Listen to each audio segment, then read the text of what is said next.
How's it going, PTSD buddies? We're going to have another PTSD buddy chat right now, and we're live with Kira. How's it going, Kira? Good. And thanks for having a chat with me. Thanks. And how's the weather down where you're to, Kira? Well, right now it is almost 11. I'm in Maryland, and it's already warm. I don't know what the exact temperature is, but hopefully we get a breeze today because it was super muggy last night and humid, and it was miserable after getting back from the ER from physical pain issues that I'm dealing with. Oh yeah, you were at the ER last night. I've been in the ER 16 times since the 16th of last month after my surgeon injured me during an exam. Whoa. Yes, and I have to file with my insurance with Johns Hopkins because he's out of Johns Hopkins network. He harassed me and triggered my PTSD when I told him I felt uncomfortable for him calling me in his personal cell phone to send him pictures of organs that are prolapsing out of my body that I have to have multiple surgeries for. Yeah. Well, I won't go into any more detail for that because I don't want to discuss anybody for that, but I have been put on hold and pawned off to kind of like a guinea pig, around and around and around, like on a hamster wheel kind of thing. Wow. You know what I mean? Yeah. So I have to kind of start all over again. But I do have a psychologist that I've seen for 6 months, and she's been very helpful with my PTSD alone, my anxiety. I'm her first patient that has a DID, the dissociative identity disorder, which I found out only a couple years ago. DID, I also have... We had a member ask questions about DID before that I couldn't answer. Well, I have plenty to share about that. When I was a kid, I didn't know. It makes a lot of sense now that I know about it. Because I also get full body paralysis a lot, and doctors wouldn't understand why. Like last week, I had paralysis 3 times. I also had a cervical epidural under anesthesia, my 6th one in a year for my pain management through my spine, because I have degenerative disc disease in my spine. So my neck it's like torticollis or it's wide neck where you can't move it. Well, in San Diego, when I had a really bad episode, because my husband's military, at the military base, they had no idea what was going on. They thought I had viral meningitis. So they messed up my lumbar punctures 3 times, 16 hours in the ER, admitted me for a few days, had me in a glass room, hazmat suits. My husband had to visit me in a hazmat suit. Yeah, the whole room was like secluded, like, you know, hazmat suits. Hazmat suits, the doctors, everything. It was awful. I didn't have viral meningitis. They could not understand why. For over 24 hours, I could not move my body. Anxiety through the roof. And I wasn't on medication. I wasn't on any medications for mental health. I wasn't even diagnosed yet for a lot of my stuff. So I have PTSD started out with childhood trauma, generalized anxiety disorder, OCD. I have borderline personality disorder. Found out that last year. Then last year I also found out about the dissociative identity disorder, which is rare because due to the type of PTSD that I have from my childhood, which I can get into later. But then I have, besides all my health issues, I got diagnosed with chronic pain, having fibromyalgia. Back in June this year, I just found out I have Lyme disease, and now that they caught it too late, that I have the syndrome now. So all the medications, my allergy list that I bring to the doctors is 35 medications, foods, and items. But besides that, when I was a teenager, I got the pricklies on my back, and I'm allergic to like everything outside. So I have probably over 100 allergies. I can't even touch stuff at the grocery store anymore. I was at Walmart a few days ago, and I was getting dog treats for my dog. And I touched it and it had peanut butter, and I had sanitizer. I mean, I can't even go to my primary care doctor's office anymore after getting a new primary doctor. They all have latex and aloe vera. I can't get sunburned. So I used to work. I'm a stay-at-home mom for the past 5 years. I was working at a hotel in San Diego because my husband's military, so we've been here in Maryland for 2.5 years. And so I used to work like 2 or 3 jobs and then also have like 5 or 6 jobs in one at the place because I had to grow up fast. I was babysitting and taking care of my brothers and sisters. Yeah. At 6 years old, I was babysitting my friend, my adoptive mom, 2-year-old and 2-month-old at 6 years old. At 6. Cooking hot dogs and macaroni, yes, in Wow. Germany, in Baumholder. And I remember like it was yesterday, doing laundry, cleaning the house. I mean, I do painting construction. I worked for a company after I graduated from high school. And I did my own jobs. Oh, that's my last tattoo. Oh, wow. Watercolor. Everybody thinks it looks like crayon.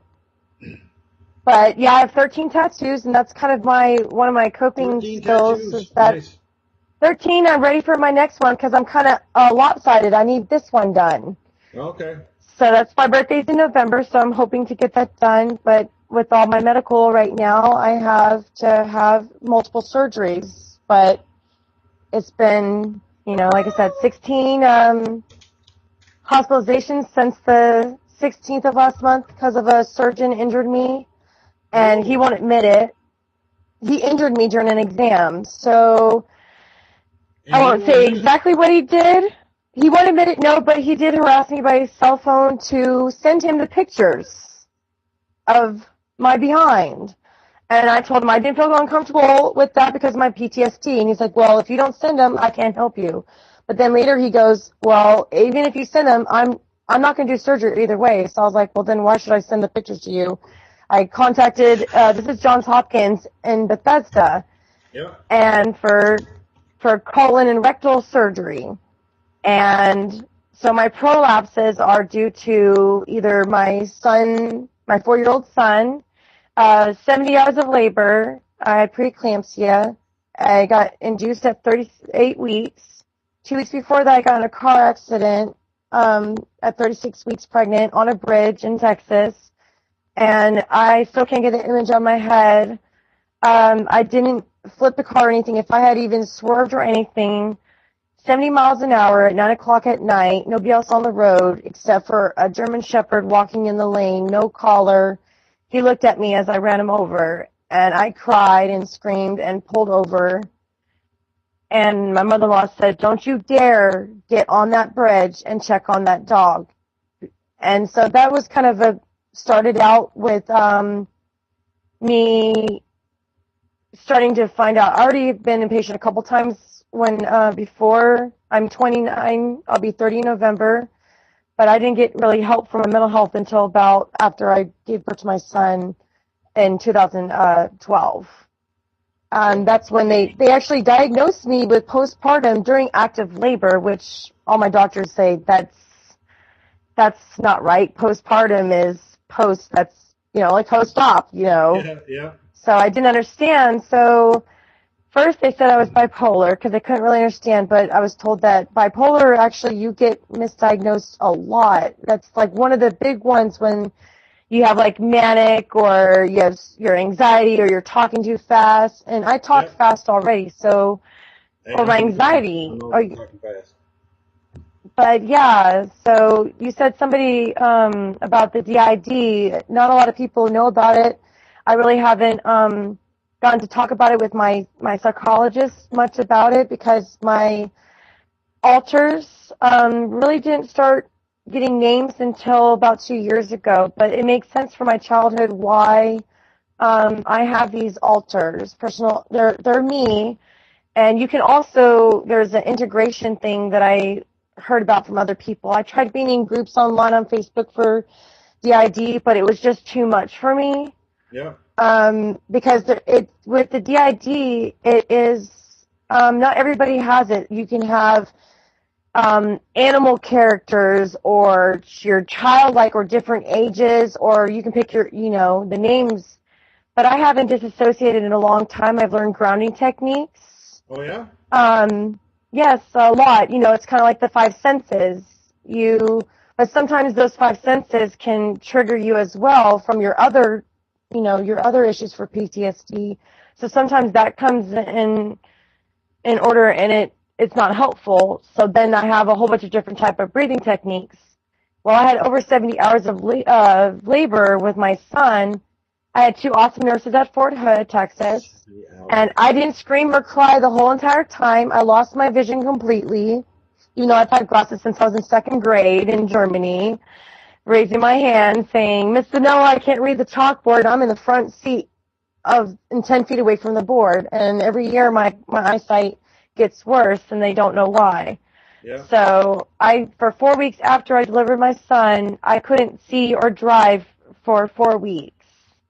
But now I haven't driven since last year due to all my medical conditions, my health, my physical.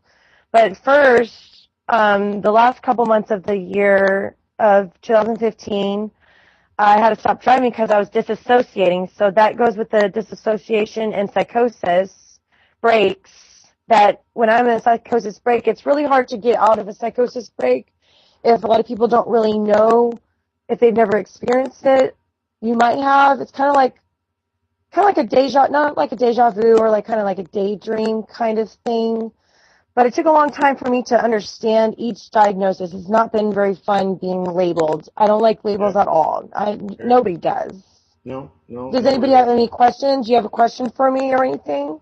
Well, at the moment, Peggy said, Kira, so sorry you've been going through so much. Glad you found PTSD buddies and are able to share your stories and experiences. Peggy also asked if you could share some of your grounding techniques. Okay. Let me look on my phone. You can still see me, right? I can see a picture of you. Exercise. I think that's what I'll do, and then for Kira is for you to do like a breathing exercise or something. Okay. Well, I have a whole thing. I can share this one too. It has multiple ones. Like the first one, I did 70. Oh, can you see me? No. All we see is okay, hold on. Picture. Oh, let me go back to it. Return to call. I'm sorry. Okay. See, I can't. All these grounding techniques that you're reading are great. You can, if you're willing, we would love to sit. I will share. Yeah, I will share all of those in the group. Yeah, I'll share all those. There's the breathing exercises.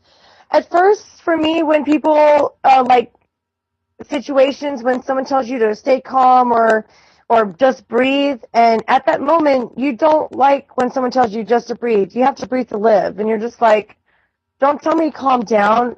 You're like shaking. Your hands are shaking. You can't. You're having a panic attack. Sometimes meds don't help.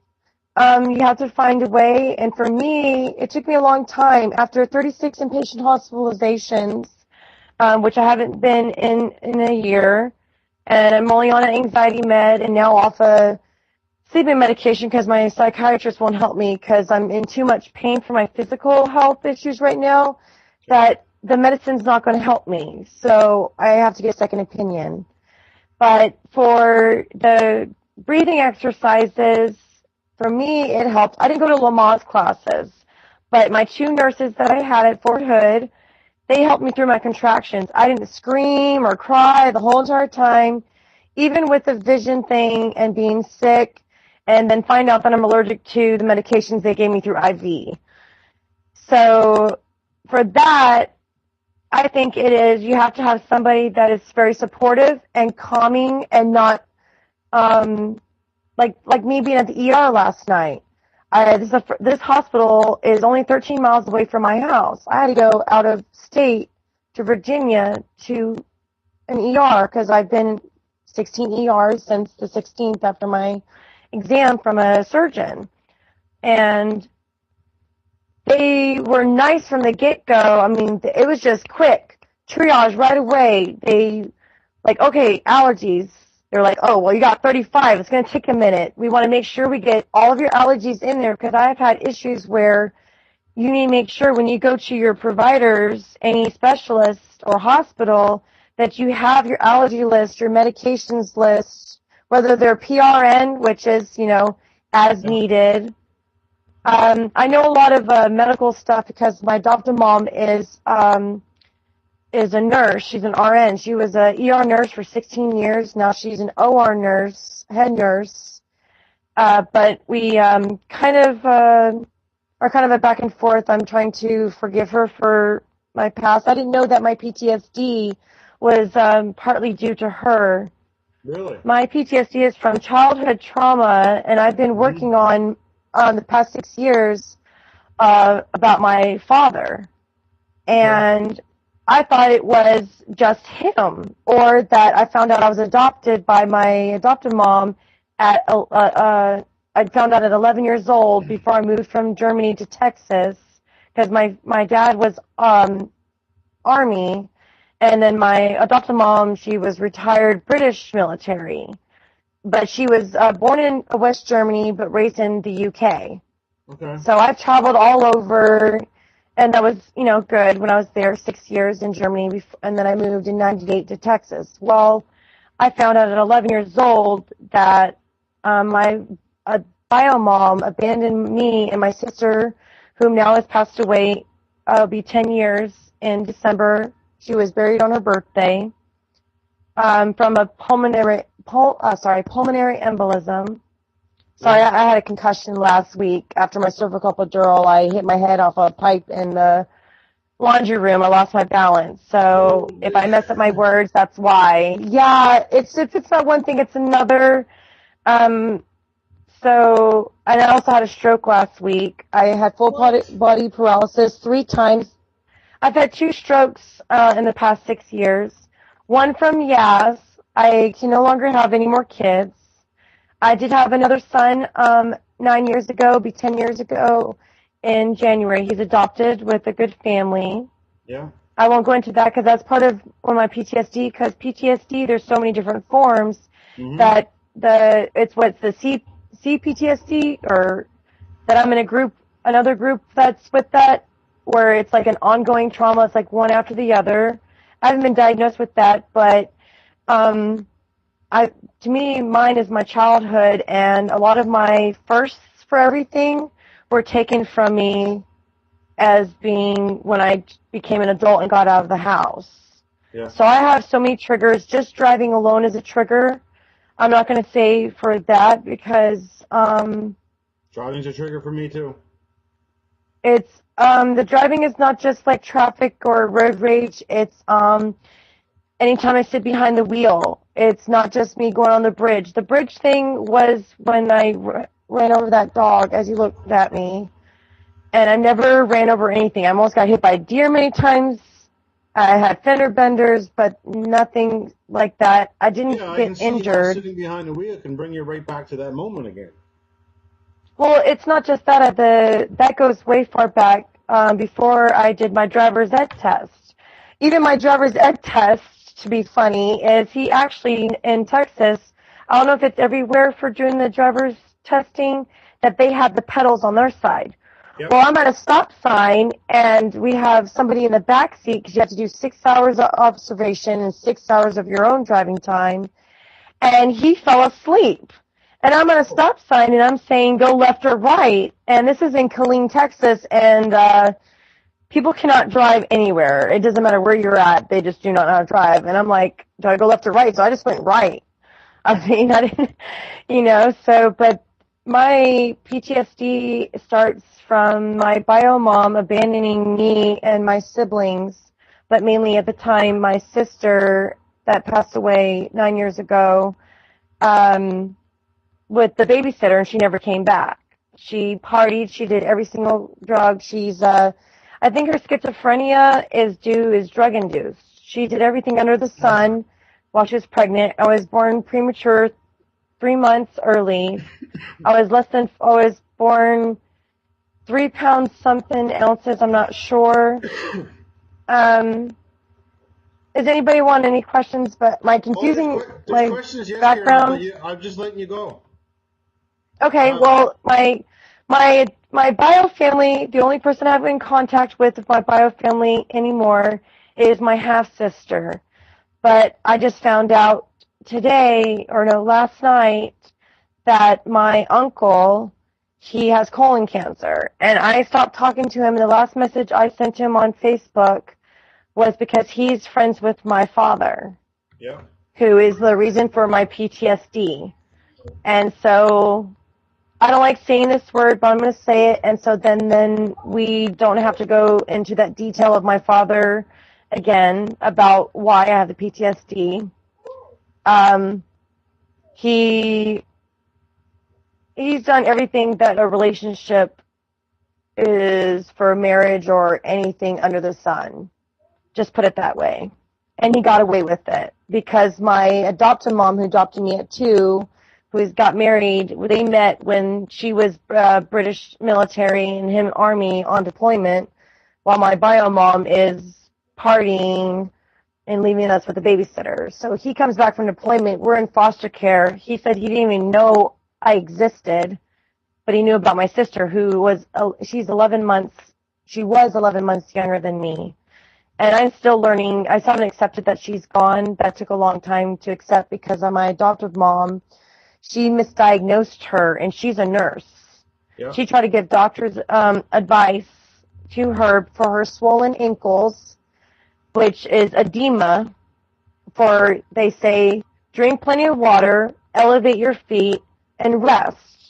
And, not do lifting or walking too much and take breaks. Well, she did that. She went to sleep, said goodnight to her fiancé, and then she started making weird noises in the morning. She wouldn't wake up. So they had to resuscitate her in the ambulance, got her to the hospital. They still don't know what's wrong. She was on machines. They had to resuscitate her again, and they asked my adopted mom. And I was pregnant, full-term pregnant with my other son that I gave up for adoption almost 10 years ago. Yeah. And this is in December. My sister was buried on her birthday on the 30th of December. So Christmas time, the holidays, last year I did not celebrate, or this year celebrate holidays. It was it's just, I don't know, too much. Yes, because the necklace I'm wearing, I thought I lost it. She gave this to me the year before she passed away at Christmas. Okay. And she was my little tag-along. We did dance classes, tap, ballet, jazz, gymnastics, choreograph, Girl Scouts. We went to Epinal, France, to the cemetery there 2 years in a row, got my patches. We did a German flag and an American flag at every single cross on Memorial Day for the veterans.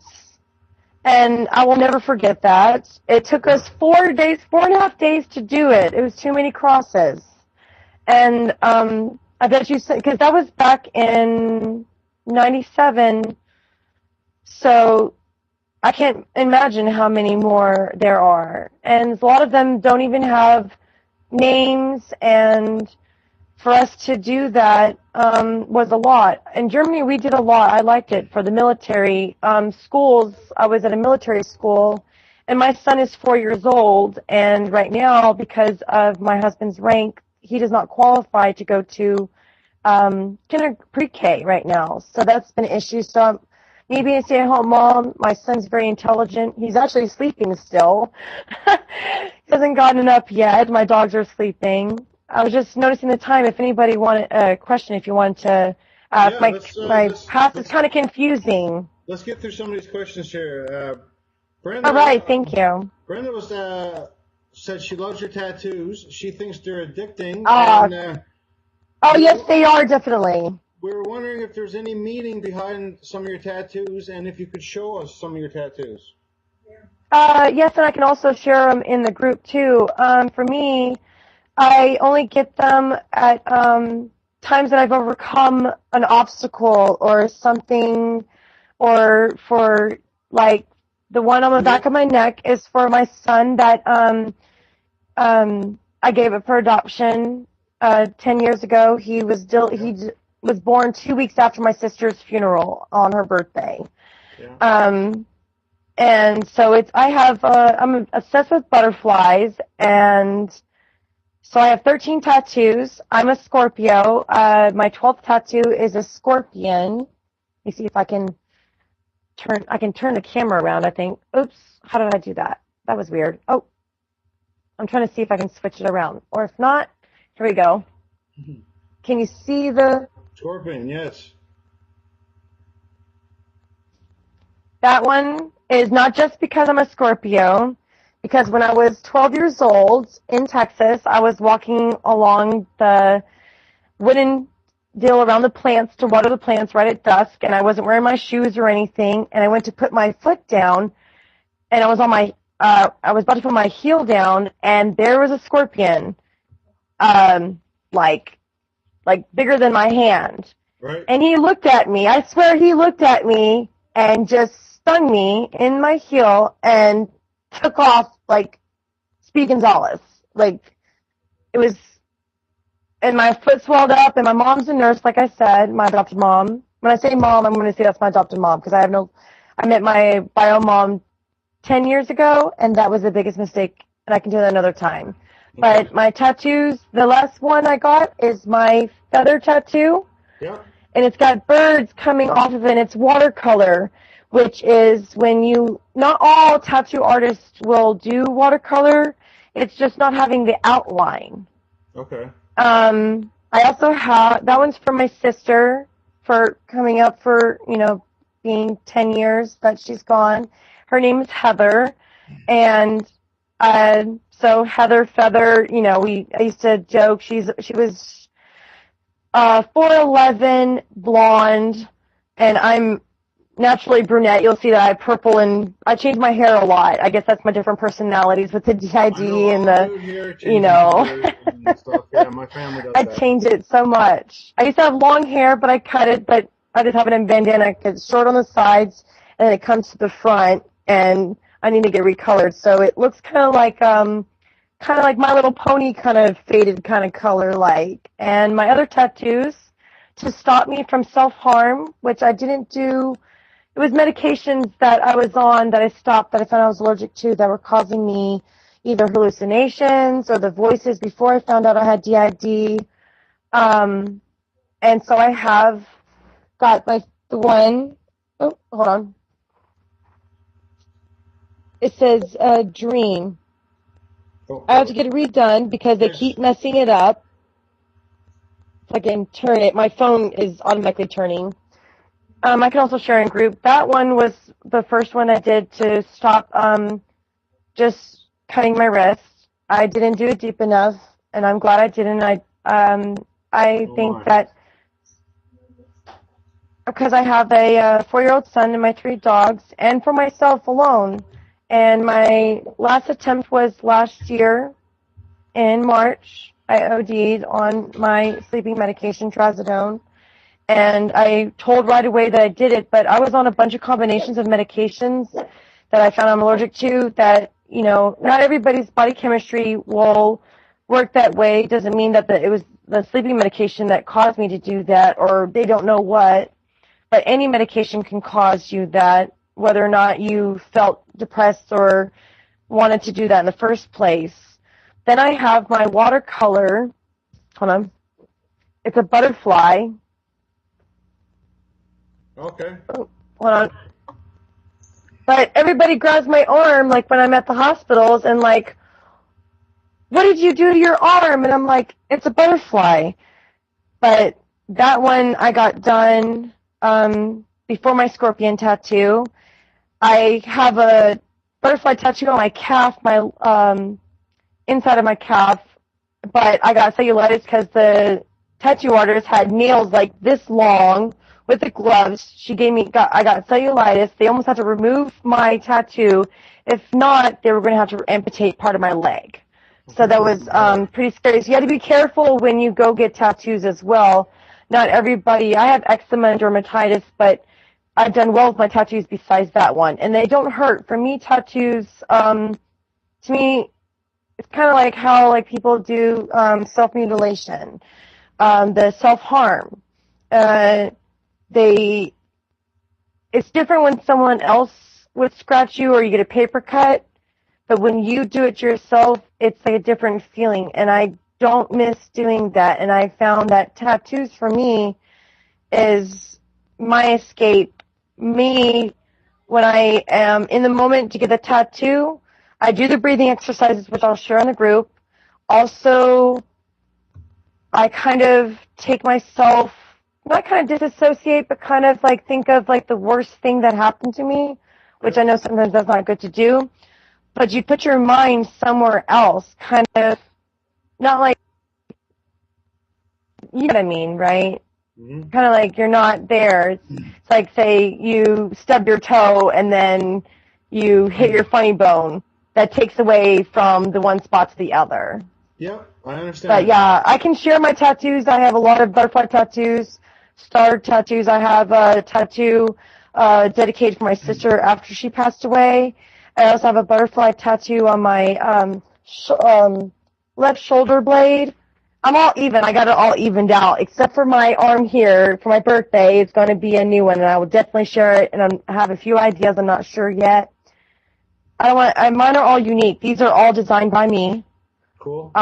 So, and my friend, she's doing her apprenticeship. She's been doing it for a couple of months now in Florida. So I'm like, she's doing badass.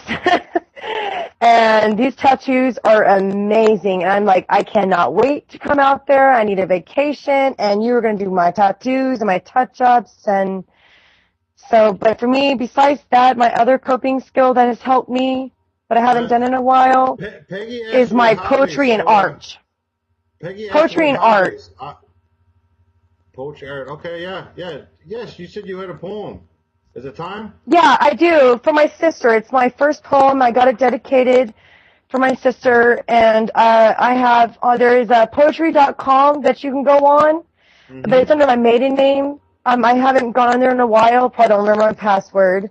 But you can go on there. And back in 2005, the year that I graduated from high school, I'm in near D.C. right now, but I was got Poet of the Year for Poetry.com, and I was supposed to go to a symposium. Wow. Thank you. I was supposed to go, but my adoptive mom was very controlling after I told on my father at 14 years old, so she wouldn't let me have friends or go anywhere. I would have to go to school, come home, take care of my brother and sister, go to work, and come straight home. I didn't drink or test on drugs or anything until after I graduated from high school, but I haven't done any drugs since over 6 years ago, before my husband and I got married. I stopped it. I stopped hanging around those people. I only did it occasionally. I don't know the quantities and this and that. Yep. But I already had the issues with my bio mom when I was pregnant, and then after she left pill bottles out and would leave the house or have her friends over, alcohol in our bottles, left us, didn't take care of us, feed us or anything. So I feel like I'm like a cat with like 9 lives. But this is the poem that I dedicate for my sister, Heather Danielle Shoemaker. And I got made fun of for that. You make shoes. I moved from Germany to Texas, and no one made fun of me for that in Germany. So, but it's called Falling Leaves, and I can also share it in the group. It's called, we had to write like a Robert Frost. It was until like middle school when I really got into poetry. But before that, I've always done art, and I can get into that another time. Yep. Okay, so it's Falling Leaves. A crumbled leaf has fallen, and where it seems to crack quietly, then to lay there half been broken, to be happy but lonely, where the cold ruffles of the leaves begins to bring in the new fall of the warm embrace that keeps but never stops to make a call. They begin to make a helpless cry, may come to the freezing grounds that makes a dreadful lie, soon to hear the awful sound. Will they break before they drop? The trees will soon be bare, and then be able to stop this empty space beyond despair. And if anybody knows about poetry, we had to do like Robert Frost. I was only supposed to do 3 stanzas, but I made it into 4. So that was my escape. Amazing. But even in middle school, when I told on my father for my PTSD, and he did leave. I think we just lost her. Sorry, that's my Rite Aid pharmacy telling me my Zofran is ready. Can you hear me? Yeah, I can hear you. Well, listen, we're out of time. We're out of time, Kira. Oh, no, I don't hear you. We can't hear you. I think I can. Kira. Oh. There you are. Is that better? Yeah. Okay, sorry. It's because of the other call. It was my refill line for pharmacy after being at the ER last night. It's all good. It's all But, good. yes, I can Thanks for your share those time grounding anyway, techniques Kara. and stuff in group. Yes, sir. Thank you for having me. And I will share those techniques with anybody. Anybody can ask me any questions in the group. Feel free to message me. It's my first time doing this, and I really appreciate it. I know we went a little over time. Kara, Um, I'm thankful to you. Thank you for sharing. It takes a that strong was person pretty. to share. Before I let you go, though, I do have one question. Yes, sir.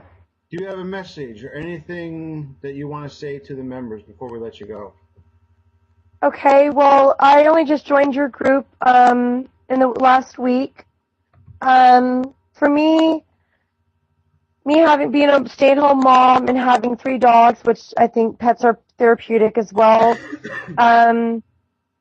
For me, 36 inpatient hospitalizations in the past 3 years was pretty difficult for me. Mainly was at military bases, but I recommend, like, if you do have to, you feel any bad thoughts or disassociate, do not drive, because that's why I couldn't drive anymore, besides my medical conditions. Please either call a hotline or a friend or in the groups.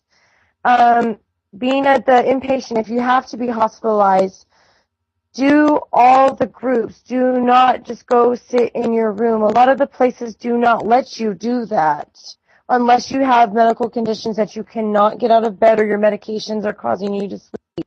Art therapy groups were really great for me, and I can get that in another video, and I can share my art in group if anybody would like to see those. My son's very going to be an engineer or something, but he's got OCD for sure. Yeah. So, but I really, anybody has any questions, more about DID, the dissociative identity disorder, more about the grounding techniques I can share in group. Well, people will Just ask me in group.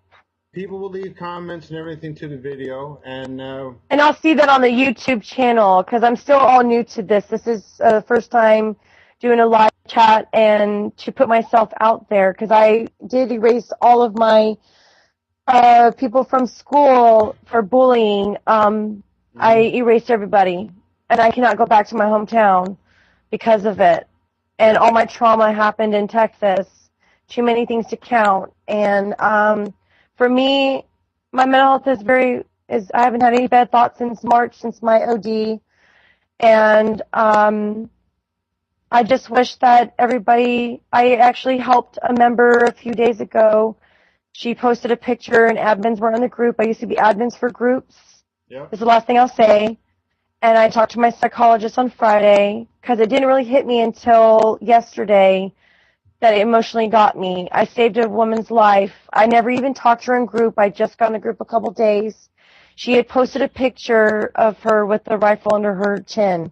I contacted the Quebec police, and it took over 12 hours to find her, but she was found safe. She is in treatment. And her mom and friend contacted me and told me I'm a lifesaver and a godsend. And I just had goosebumps from head to toe for that I saved somebody's life, but I'm a total stranger, and I never even spoken to her daughter. She left the group. I searched her profile. I used to be admin in groups, so I know what to look for, and lucky her friend had her phone number on one of the pictures in her profile. So, and I got a contact with them, and I updated the group. The admins and, the different time zones aren't available all the time. So if you are trying to just get the admin's attention, you can't always be online. There's different time zones. Please don't think that that's your only resource. Please, there's crisis hotlines, 211. I don't know what countries, all the others.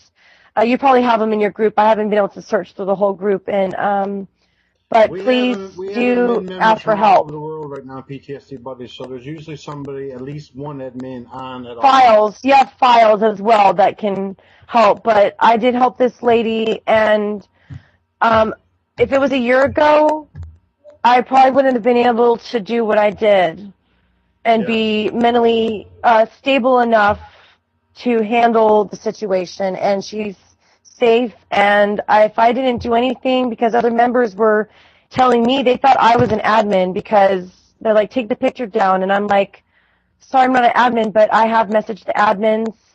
And I am on the phone in contact with her friend, the police, and her mom. And I will update you as I go. And I did. And I am very empathetic. And you could tell me right now that your knee hurts and my knee will hurt. I got told at Walter Reed inpatient that a doctor said over his 30 years of practice, he's never met anybody like me that has this strong of empathy where I have to set boundaries. That's what I spoke to you before we started. Also set boundaries, safe boundaries with people that even if you can't get out of a situation that you're in or trying to get out of safely, is if you have to walk away or if you can't, I can also share those things in the group as well. If anybody has any questions, you can feel free to message me anytime. I have a messenger on. I'm a stay-at-home mom, 4-year-old, 3 dogs. Yep. But I'm always here if anybody needs me. Thank you so much. And well, thank you. I really appreciate the time. Yeah, thank you for joining us, Carol. I got to let you go right now, but it was a lot of fun talking with you. You're Thank a very you. strong lady. You have a lot on your plate, and I was very calm. I was very calm and not any anxiety through all of that, which actually I think to me was, I thought at first I was kind of nervous because, yeah, you know, it's just something new. You have to face your fears sometimes, and talk therapy to me is better than medicine or humor. And sometimes I can't laugh at certain things, or music doesn't help, you know, anything, a word, like the 5 senses I will share in the group for the grounding techniques. Use your 5 senses. Don't do something that is triggering for you, a smell or anything. I'm sorry, my love. We're out of time. Yes. No problem. No problem. Okay, we're out of time. Take care. We'll do another chat again soon, okay? All right. Thank you. All right, take care.